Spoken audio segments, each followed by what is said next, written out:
Muito bem, continuando, vamos agora para esse tópico, né? Criando modelos de dados com o SQL Alchemy, tá? Vou copiar esse cara aqui.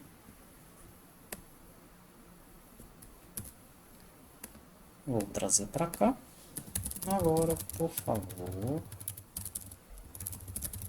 me explique sobre esse tópico. Ok? Ele falou novamente sobre o que é o SQL Alchemy, os benefícios dele, criando modelos de classe. Aqui, ó, para criar um modelo de dados com SQL Alchemy, você precisará seguir essas etapas. Definir suas classes, né? Criar as classes Python que representam as entidades em seu banco de dados. As classes devem ter atributos que correspondem às colunas nas tabelas do banco de dados.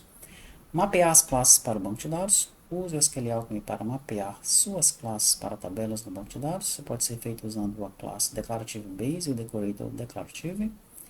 Criar o banco de dados.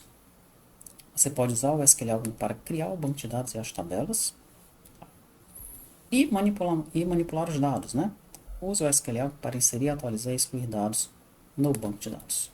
Então, ele foi bem genérico aqui em relação a isso, mas ele traz um exemplo aqui embaixo, tá? Então, ele traz aqui a classe usuário, ok?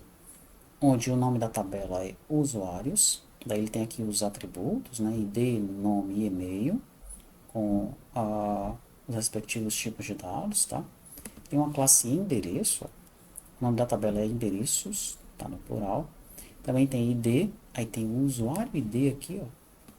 Esse usuário ID aqui dá para perceber que ele está fazendo um relacionamento com a tabela usuário, tá? Foreign key usuários.id, tá? Rua e número, mapeando as classes para o banco de dados.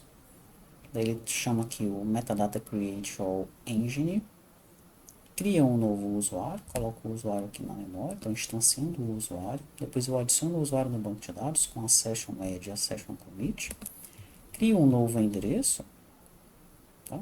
Lembrando que eu tenho que jogar o ID do usuário nesse endereço para que eu não fira a integridade referencial. Tá? Adicionando o endereço ao banco de dados, session.add, session.commit. Muito bem, daí ele traz aqui algumas considerações finais.